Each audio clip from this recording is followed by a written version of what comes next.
I'm Ella, knee-deep in the world of fashion and celebs, juggling brushes and eyeshadow palettes like a pro. My life's a whirlwind of glitz, but underneath the foundation and the flash, I'm just a girl who stumbled into love when I least expected it. It was one of those rare nights off. I almost skipped the bash at Jenna's, thinking about crashing on my couch with some takeout. But fate had other plans. That's where I met Daniel.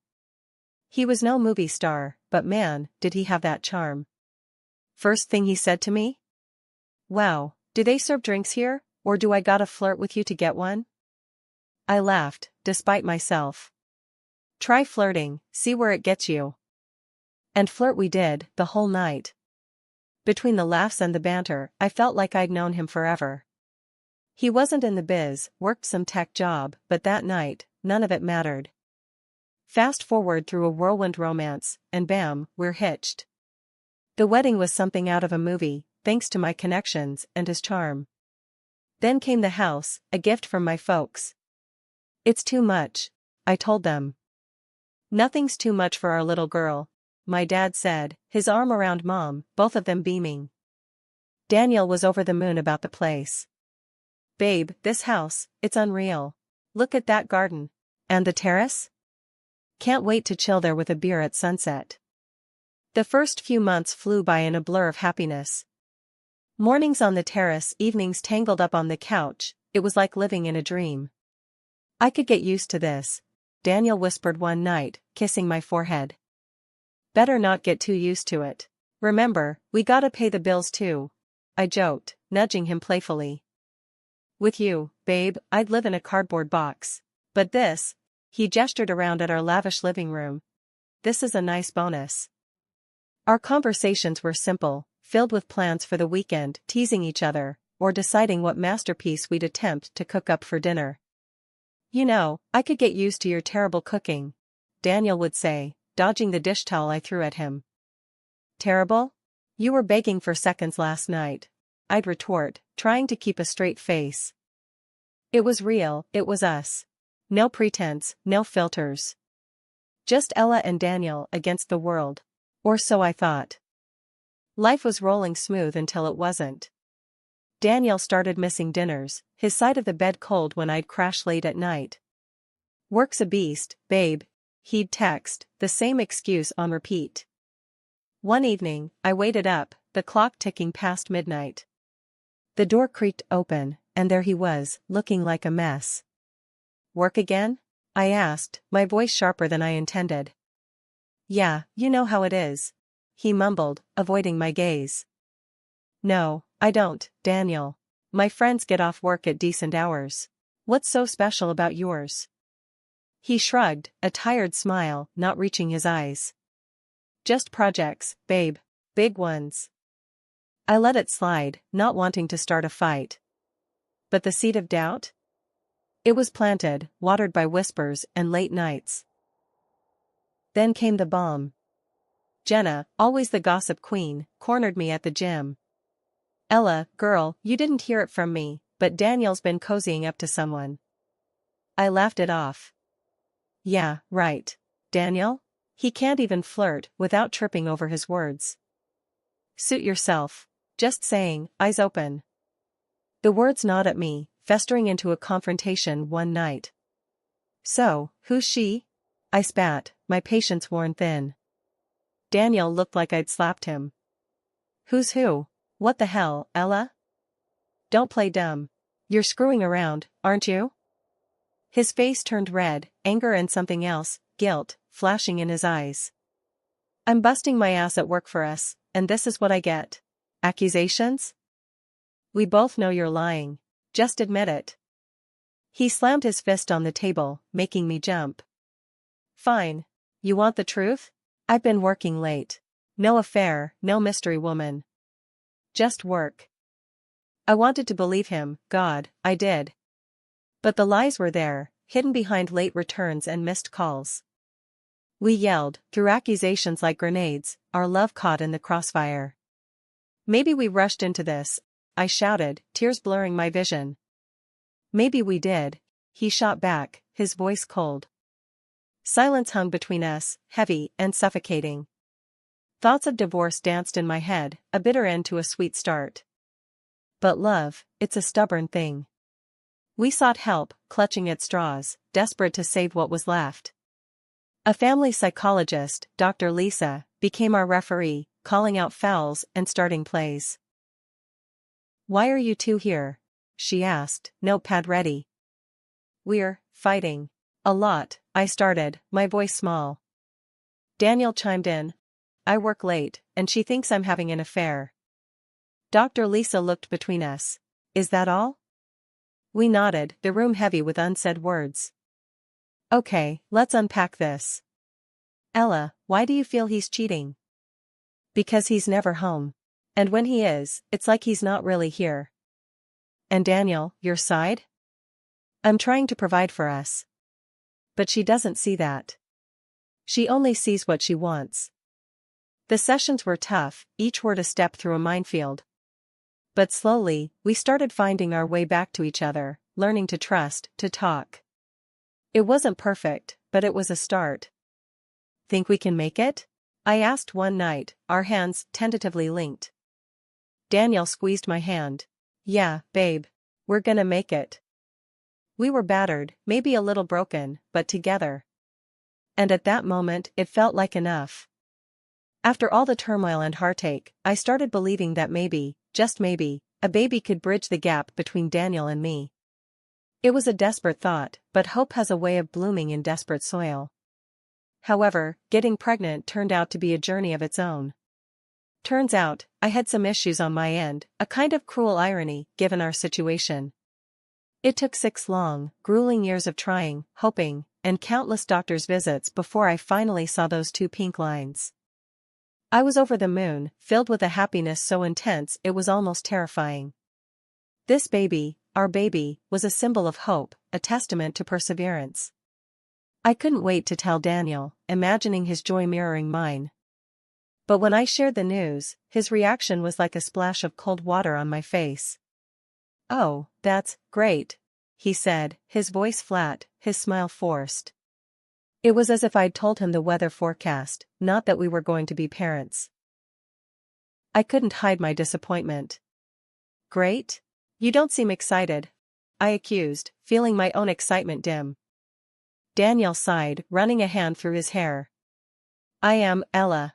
It's just a lot to take in, you know? I mean, a kid? We're going to be parents?" "Yeah, I know. It's scary, but it's also amazing, isn't it?" I tried to find the enthusiasm in his eyes, but found none. He nodded, forcing a smile. "Yeah, amazing." The conversation felt like hitting a brick wall. I'd imagined this moment differently in my head. Dreamed of it, even.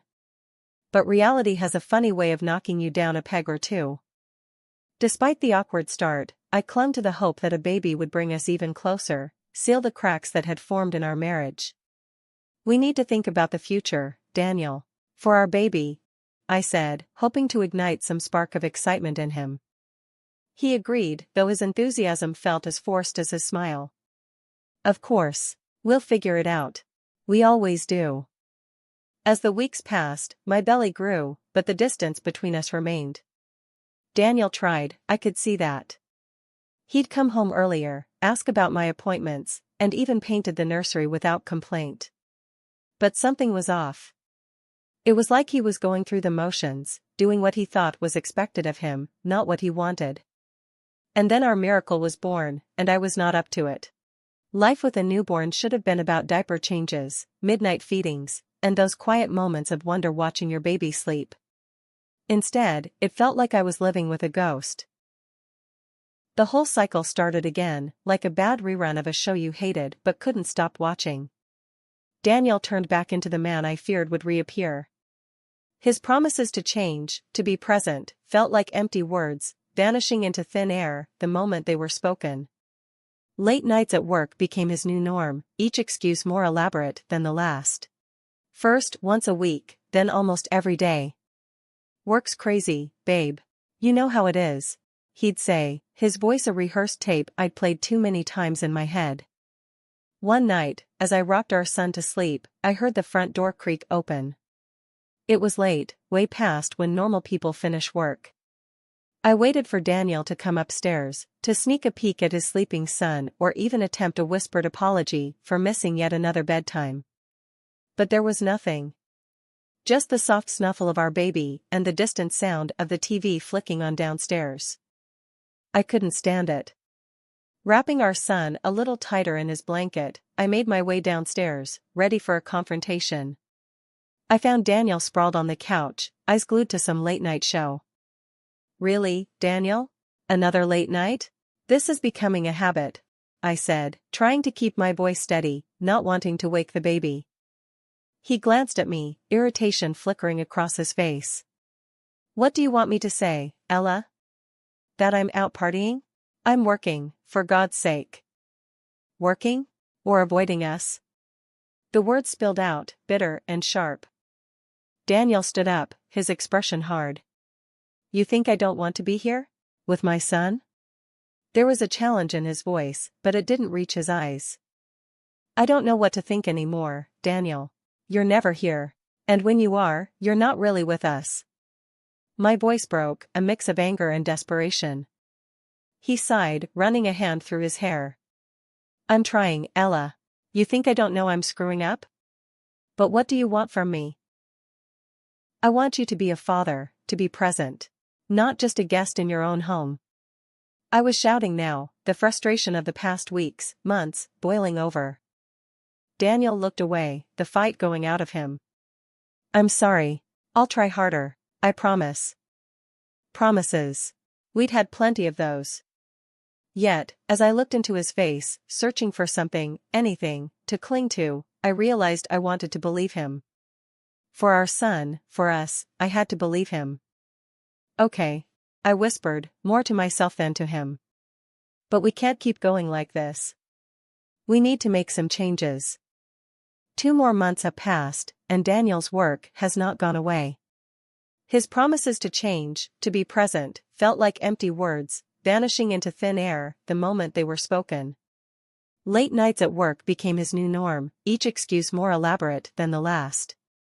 One night, I couldn't stand the silence, the doubt eating away at me. I confronted him, my voice laced with a tiredness that went beyond sleepless nights with a newborn. "Are you seeing someone else, Daniel?" His reaction was swift, a mix of anger and indignation that felt too rehearsed. "What? No. How can you even say that? I'm working my ass off for this family." His denial was strong, his gaze steady, but so was the pit in my stomach, growing with every word he said. I wanted to believe him, to wipe the slate clean and start fresh, but history and intuition screamed a warning I couldn't ignore. I nodded, a brittle smile plastered on my face. "Okay, I believe you." The words tasted like ash. I was lying to him, to myself. Pretending to trust when every fiber of my being screamed that I was being played for a fool, again. The day everything came crashing down started like any other, except for a message that popped up on my social media. A message from a woman I didn't know, claiming she was Daniel's lover. My first reaction was disbelief, a cold laugh escaping me as I thought, this has to be some sick joke. But curiosity, that gnawing worm, drove me to her profile, and that's when the floor fell out from under me. Pictures of her and Daniel, looking cozy and way too familiar, smiles that I hadn't seen directed at me in months. And the kids, 3 little faces that bore an unsettling resemblance to the man I called my husband. My heart wasn't just broken, it was obliterated. I didn't confront him over the phone or blast him with angry texts. No, I waited. I waited with a storm brewing inside me, the photos burning a hole through my phone. When he walked through the door that night, the air was thick with my rage, a silent tension that made him pause. "Ella? What's wrong?" Daniel asked, already on edge as he saw the look on my face. Without a word, I slid my phone across the table to him, the photos displayed like evidence at a crime scene.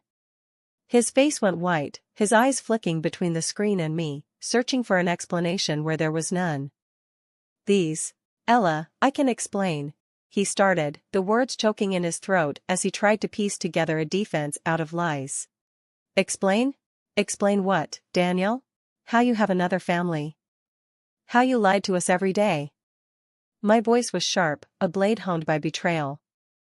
He attempted to touch the phone, perhaps to delete the evidence or simply out of a reflex to hide his guilt. It's not like that. It's complicated. Complicated? I laughed, a sound devoid of any humor. I think it's pretty simple. You cheated. You lied. You led a double life at the expense of our family. What's complicated about that? Daniel's face was a mask of desperation, the reality of his choices finally hitting him. Ella, please. I made a mistake. I can fix this. Fix this? How, Daniel? By pretending those kids don't exist? By erasing what you did? The absurdity of it all fueled my anger. I don't know. But I want to make things right. His voice was barely a whisper, a plea for a mercy he didn't deserve. Right? There's no right here, Daniel. Only wrong. And you chose that path, not me. My voice was steady now, the decision clear in my heart. He opened his mouth to say something else, maybe another excuse or a promise he couldn't keep, but I was done. I want you out, Daniel. Out of this house. Out of our lives. The resignation in his eyes told me he knew it was over. He packed a bag, his movements slow, like he was still processing the end of everything we had. As he stood at the door, a pathetic figure clutching a duffel bag of lies, he looked back at me.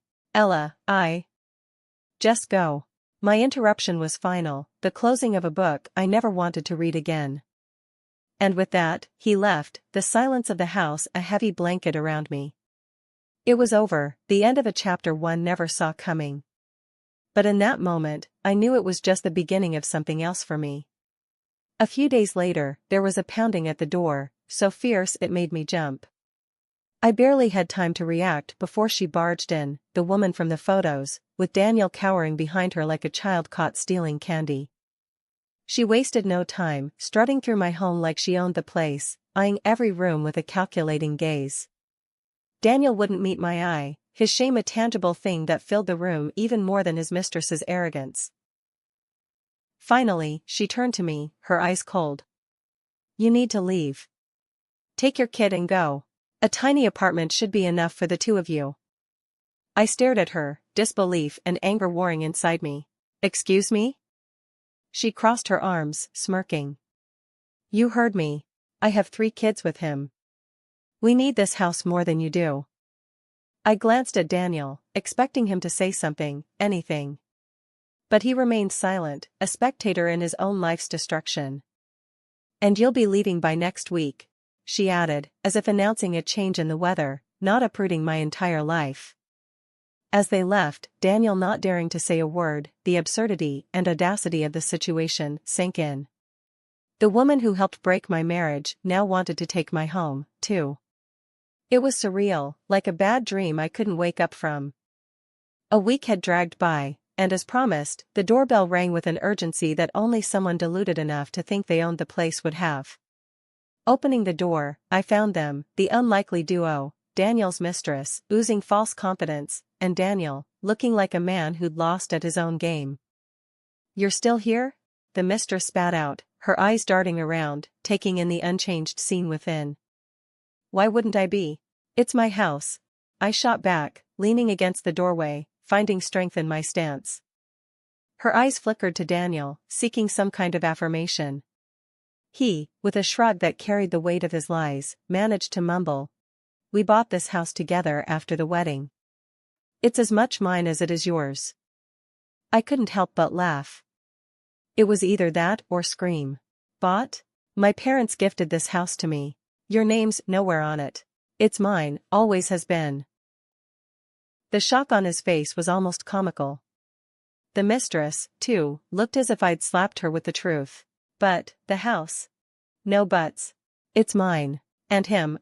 I gestured towards Daniel with a disdainful flick of my wrist. Thinking he could lay claim to it is laughable. She tried a different tactic then, her pride bruised, but not beaten. Well, you may have the house, but I have him. A rich man with a hefty salary. I burst out laughing. The absurdity of the situation demanded it. Rich?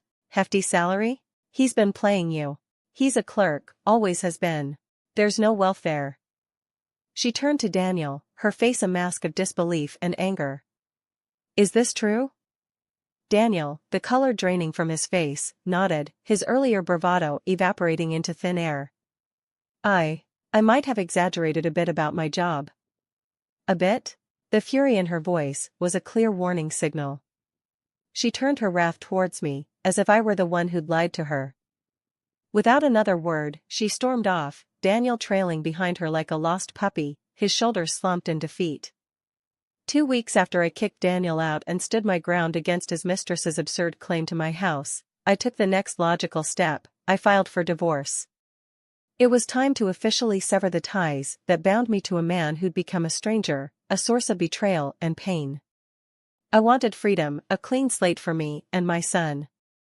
Just when I thought I could catch a breath, she was back on my doorstep, the mistress, her desperation palpable, 3 kids in tow looking every bit as miserable as she was. Please, she started, her eyes brimming with tears. You have to help us. We have nowhere to go.